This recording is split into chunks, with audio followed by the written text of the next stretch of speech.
Happy Friday, everyone. And now the good news. We had to wait a whole week for this. Oh, my goodness. I'm Barbara Jean, and I am so delighted to host the good news here tonight. And a lot of our stories are coming from Sunny Skies, as well as LGBT Nation, and of course, the Good News Network as well. So let's start off with a wonderful story of a little child. Little children, they are the best. Well, this 4-year-old is credited with saving her teacher's life at a Tennessee daycare. What a cutie pie. Wow, she's gorgeous. So 4-year-old Kendall Bradley knows how to use a phone to call her mother, but how to call 911 or even when to do so has not been talked about. So imagine the surprise of her mother and the teaching staff at Tennessee Daycare when, during a medical emergency, it was Kendall who took action. Witnesses say the teacher at the daycare in Clarksville collapsed and suffered a seizure. She had been the only adult in the room, and while the rest of the class stood there confused, Kendall ran to get help. I told the teacher, Kendall told local news, I said the other teacher, she was sick. Paramedics on scene found out that the teacher had stopped breathing twice and rushed her to the hospital where they report she is recovering. Shortly after, the staff at the daycare arrived at the door of Taylor Moore, Kendall's mother, for a deserved bit of show off and tell. They were like, she's our hero of the day. And I'm kind of looking like, what happened? Said Moore. If she hadn't have gone and got the assistance, this story could have gone a totally different way. I never thought to introduce what to do if an emergency arises. So I was shocked to see that she knew exactly what to do in a situation like that. So you never know what your children are learning, even when you're not telling them directly. Way to go, Kindle. You're the hero of the week here. I love that. Well, speaking of heroes, there's no shortage of children heroes today. 12-year-old hero boy saves family from a blaze and secures job by impressing the fire chief. Yeah, 12 years old. Romer Parker saves his family from a burning home. After a young Virginian saved his family from a house fire, the local fire chief admitted that if he ever needed a job in his hometown, it's enough to come by the fire department. Romer Parker, a seventh grader from the city of Pittsburgh near Richmond, was presented by the municipality with a special proclamation for demonstrating bravery and protective instincts of someone far older. It started in early June when a fast moving fire quickly took hold of Parker's house while his younger siblings, age 1 and 2, were asleep on the couch. Hearing a strange sound, Parker came down from the bedroom only to find a wall of black smoke. Those instincts kicked in, and he rushed to scoop up his brother and sister, one in each arm, before carrying them out of the house. But there was someone else, his grandmother. Going back in, he helped walk his grandmother out shortly before the fire department arrived, 4 minutes after they got the call. Petersburg Fire Chief Wayne Hoover didn't mince words about Parker's actions. Even if his team arrived so quickly, the young man saved his family's life. The city of Petersburg presented him with a proclamation that recognized Parker for demonstrating a level of bravery and presence of mind well beyond his years, while Chief Hoover made the lad an honorary firefighter. I go downstairs, it's just black smoke all throughout the house, Parker said. I grabbed my 2-year-old brother, then I grabbed the 1-year-old because the 1-year-old is smaller, and I fitted them inside my arms and we ran outside the house. Hoover said that when Parker turns 18, he's got a job with the fire brigade if he needs one. Well, there's a beautiful story that ended up with a lot of happiness. I really, really love that. Well, this one's a little heart-wrenching as well as beautiful, but here we go. An infant's organ donation creates a lifelong bond for two families. Addison MacArthur was just a few weeks old when she received the gift that saved her life. Not long after her birth, the left side of Addison's heart stopped working. The official diagnosis was left ventricular non-compaction cardiomyopathy, a rare disorder that can lead to heart failure and a whole host of other problems. The Vancouver native was soon placed at the top of the heart transplant list because she wouldn't survive without one. Several hundred miles away, fate was conspiring to keep Addison alive. Felicia Hell had just lost her daughter during her first week of life, as tiny Audrey Sullinger died unexpectedly in Nevada just 6 days after being born. Thankfully, her mother, Felicia Hill, made the decision to donate her organs. Statistics show that a single donor can save up to 8 lives. In Audrey's case, her heart was headed north to Addison. I'm a mom, what can I say? Headed north to help Addison in Canada. On her first Mother's Day, Elaine Young, Addison's mother,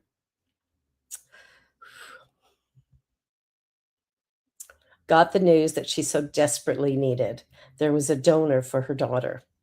Audrey's heart would soon be transplanted into Addison, one daughter's gift providing a future for another. Audrey became the youngest donor in the state of Nevada that year, and her heart would deliver an abundance of the quality that was celebrated in her middle name, Hope. The gratitude Elaine Young felt was immeasurable. All she ever wanted to say was thank you. It was something I always knew that if I could meet the donor family, I would want to. Unfortunately, that process can often be complicated. Organizations typically keep donor information private, but many will forward letters or other communication. About a year after the transplant, Young sent a thank you note to the donor family through the transplant organization. Audrey's mom, Felicia Hill, eventually responded, commenting on a blog post Young had written about the transplant. Young exchanged a few messages to confirm everything, and soon the pair of moms had plans to meet. The families first met at a Donate Life walk in California. Hill brought a t-shirt for Addison that celebrated Audrey's gift. Young brought a stethoscope. Okay, doing my best here. When Hill had held it up to Addison, she could hear her daughter's heart inside. All right, I just wanted to hug Elaine. Hill told CNN, I felt connected immediately, knowing that another mother got to raise their child. And that's what gave me such happiness. All right, we're going to take a quick little commercial break here because I need to wipe the tears out of my eyes. And maybe you do too. Anyway, we'll be back in just a moment. You're watching The Good News here on the New Thought Media Network. Don't go away. New Thought Media Network proudly presents It's All Love, Wednesdays at 4 p.m. Mountain Time, 6 p.m. Eastern, with Laura Mock as the presence of love, Maria Hartman, knowing truth, Wendy Wilson as the quality of presence, and Lara Brzezinski as the essence of joy. It's All Love, a space where we open into the heart, tap into the soul's deep wisdom, and enter into the energy of love, truth, presence, and joy. It's All Love, Wednesdays at 4 p.m. Mountain Time, 6 p.m. Eastern. Welcome to the Convention of the Americas 2025, Rising Together. Join us for a truly bilingual retreat experience on the shores of the beautiful Lake Chapala, Mexico. July 22nd through July 26th, 2025, at the Hotel Villa Monte Carlo in Jalisco, Mexico. Featuring Reverend Jeffrey Ryan, Dr. Jose de Lira Sosa, Reverend Dr. Kathy Ann Lewis, Reverend Dr. John Waterhouse, and Reverend Dr. David Bruner. Registration is now open, and payment plans are available. Simply visit www.conventionoftheamericas.com. Come be part of a transformative gathering with powerful presentations, workshops, networking time, and just good old relaxing and connecting. Plus, you can learn more about the science of mind and how to live this powerful philosophy in your life. Transform your life at Convention of the Americas 2025, Rising Together.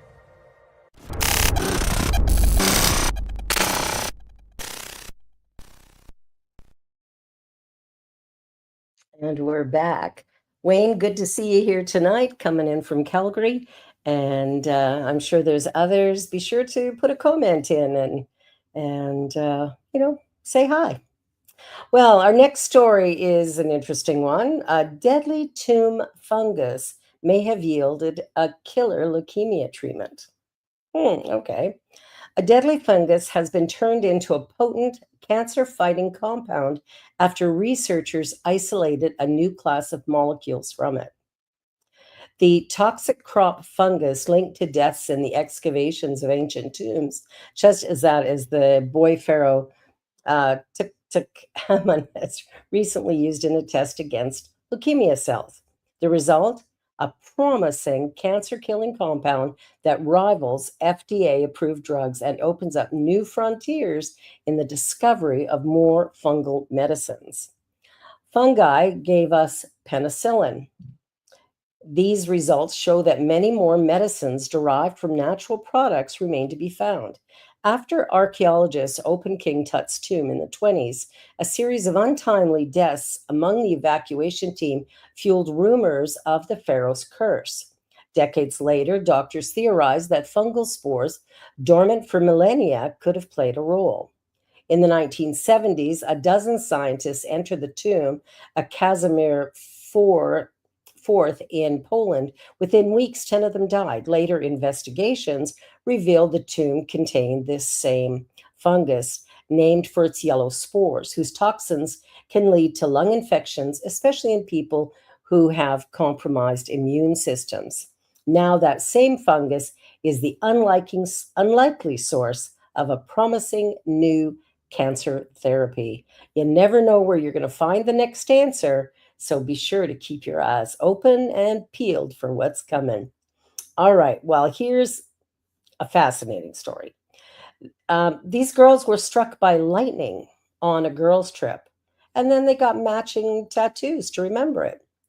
What started as a sunny girls' getaway to Florida became a life changing moment for four women from Kennedy, one they now carry with them permanently.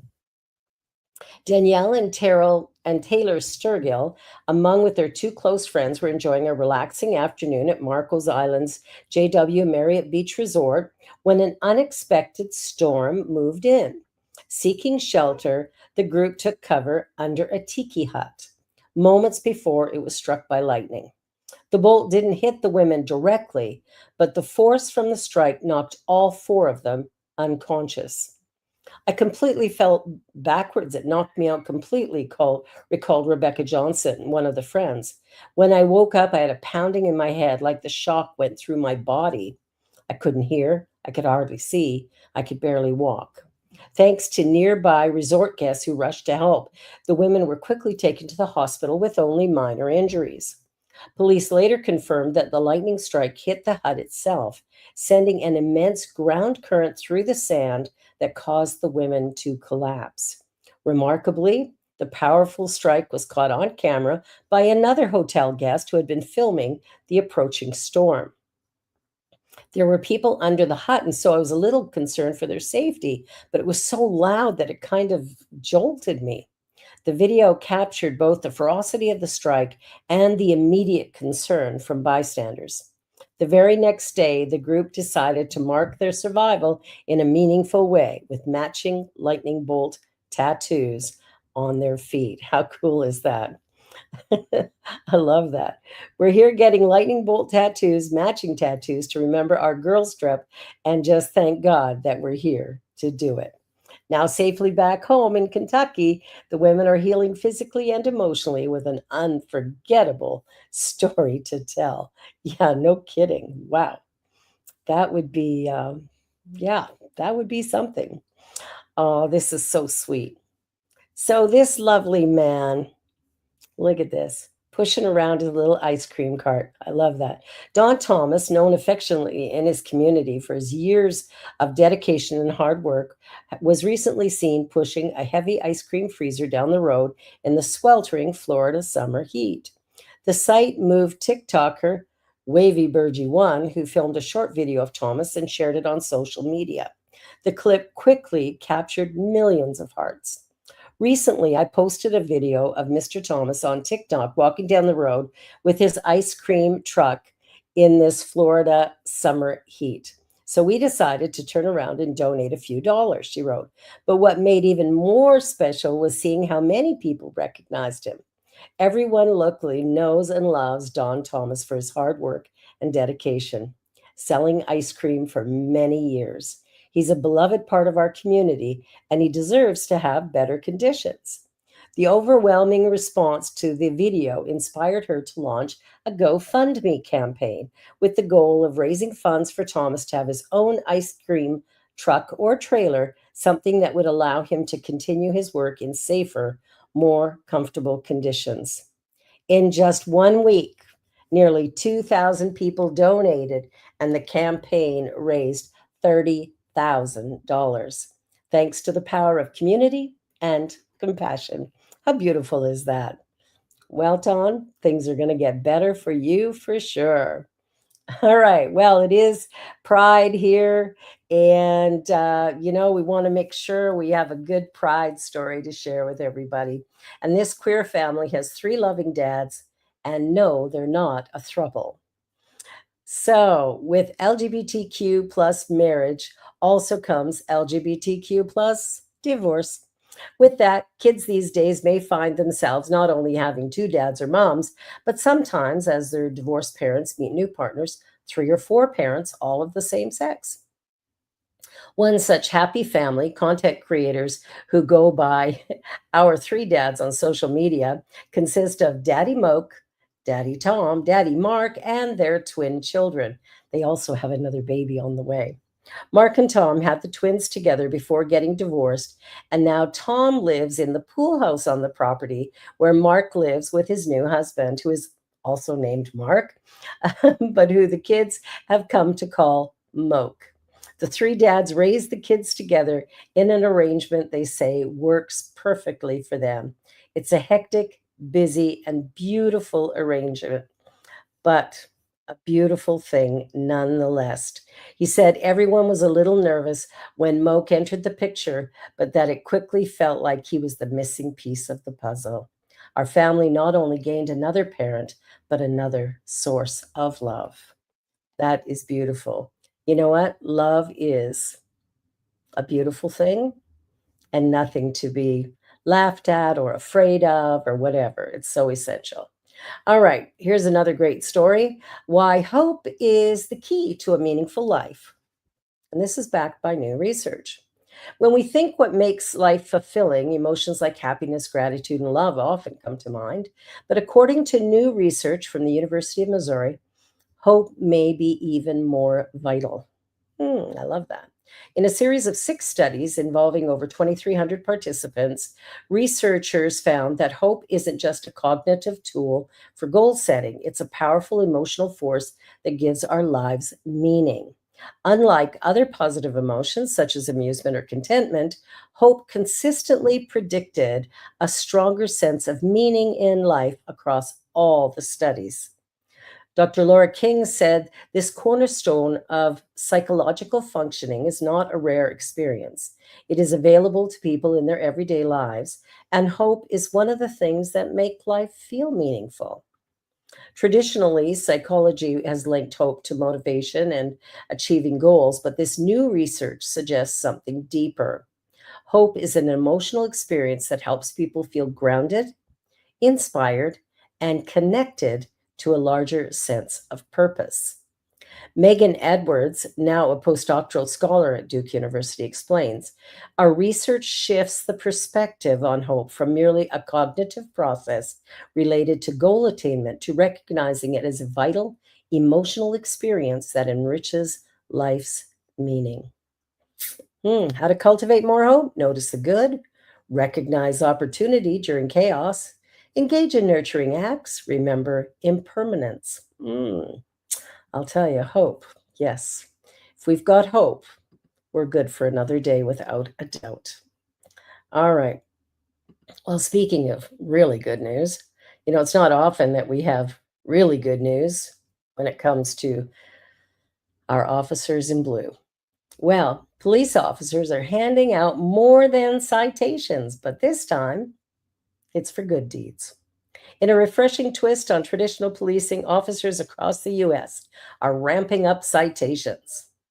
Oh, not to worry, not for speeding or infractions, but for kindness. Yes, for kindness.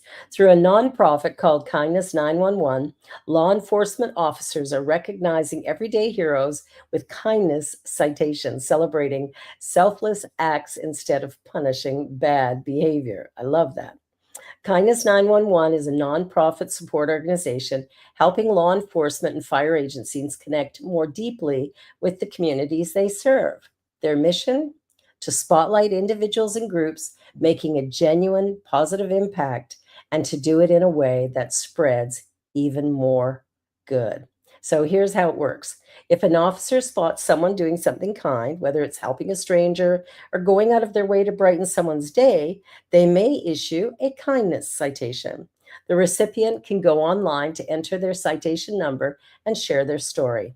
Kindness 911 then features their act of kindness on social media and donates to a charity in their honor. Our heartwarming example comes from the Deschutes County, Oregon, where Deputy Gregory responded to a unique call. An injured squirrel, stunned in the middle of the road, unable to leave her district to transport the animal to a wildlife hospital, she was approached by Susan and her son Sam, who were out walking a dog nearby. Without hesitation, the pair offered to drive the squirrel more than 30 minutes to the rescue center. Their selfless compassion earned them a kindness citation and a heartfelt thank you from the deputy. Oh, I love that. Isn't that fabulous? I think all police officers should do that, and they should hand them out really often. All right, so here's some creative parenting. Way to have a sleepless night. How fun waiting for morning. A woman on Reddit recently shared a heartwarming surprise she and her husband pulled off, and it's bringing smiles to parents everywhere. The couple secretly spent their nights transforming their backyard into a Disney themed wonderland, all while their kids slept. My husband and I secretly built this Disney themed backyard while the kids slept. It turned into our favorite nightly bonding time. What started as a fun idea to surprise their children quickly became something even more meaningful for the parents. We thought it would be fun to surprise the kids, but it honestly became just as special for us. After the chaos of parenting, we'd spent quiet nights painting, building, and dreaming up little scenes. The backyard features a cozy movie theater setup and large, colorful cutouts of beloved Disney characters, details that delighted not only their children, but thousands of people online. Watching the kids' faces when they saw it made every late night totally worth it, she added. The project wasn't just about creating magic for their children, it was about reconnecting with each other. Parenting can be exhausting, but little creative projects like this help us feel like a team again. Oh, how to save the love. That's beautiful. I don't have any little children, so I'll have to find another way. Just kidding. All right. Well, Taylor Swift is always in the news, so let's just bring her into this news as well. After Taylor Swift visited Children's Hospital, her fans donate tens of thousands of dollars to patients. Good News Network loves seeing celebrities channel their influence for good, and there are few better at it than America's undisputed sweetheart of sweethearts. Taylor Swift, having recently conducted the record breaking Eras Tour, visited Joe DiMaggio Children's Hospital in Florida. Passing between rooms in a Laz sage green dress, she touched the hearts of the children undergoing treatment for life threatening illnesses, including cancer and cardiomyopathy. It was on June 12th that Shanika Holloman, the mother of a 7-year-old transplant recipient and hydrotrophic metro, okay, heart disease survivor, received a phone call asking if her daughter would like to come to a function. One can only imagine her surprise. She touched her hair to make sure Taylor was real. I didn't know what to say. I didn't know what to do. This is Taylor Swift, America's sweetheart. The two talked for around 15 minutes, after which Majesty asked if she could have Swift's phone number. The event swept across Swifty socials, and soon a GoFundMe set up by Holloman to fund Majesty's treatment had received thousands in donations. At publishing time, it had surpassed $16,000. Two other GoFundMe efforts received the swift bump. 2-year-old Alaya and 10-year-old Zoe, both of whom are currently enduring treatment for brain cancer, with Zoe being the victim of neuroblastoma for 7 years. For the former, Swift autographed an Eras Tour concert booklet, a gift which her mother, Crystal Mortensen, put online store for sale at $500. A Swiftie, or Taylor Swift fan, bought it, recognizing who was selling it, and told the family to keep it. Donations in increments of 13, which is Swift's favorite number allegedly, raised almost $60,000 of the $100,000 goal, which would cover her entire treatment. Zoe was still undergoing treatment, has received $23,000 in donations to her GoFundMe. Yay, yay, yay. Love to see celebrities doing good in the world. And Taylor Swift does it often, doesn't she? Okay, so to end the news tonight, we're ending with humor. I can't believe this man did this, but he did.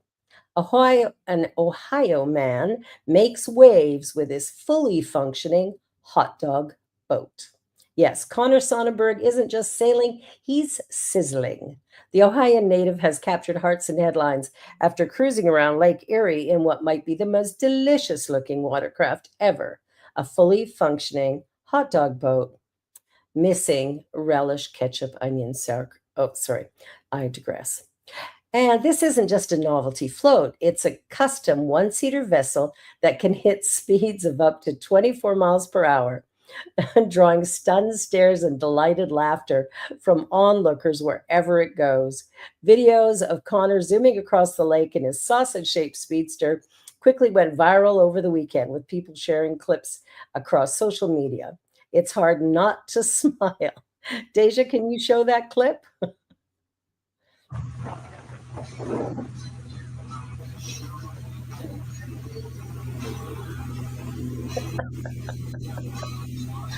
Ah, yes, the most normal thing ever. A hot dog on Lake Erie. It's funny. Sometimes we just have to laugh. We just have to take the time to have a little bit of fun. I know that often life seems busy and challenging and can sometimes seem a bit difficult, but the reality is that life is life and it's a journey and there is no destination. And all we can really do is live in the now moment, live it as fully as possible, celebrate each moment, breathe in the gorgeous summer air, experience the heat of summer, the cold of winter, and just continue every day getting up and being the fabulous you that you were created to be. See, I learned a long time ago God does not create junk. So, on that note, I'm Barbara Jean, and I am so happy to be here sharing the good news with you. I look forward to seeing you again next week. And don't forget to like, share, and subscribe to the New Thought Media Network and check out all the programming. It truly is the place to be. And for this week, this is the good news signing off. Bye for now. See you next time.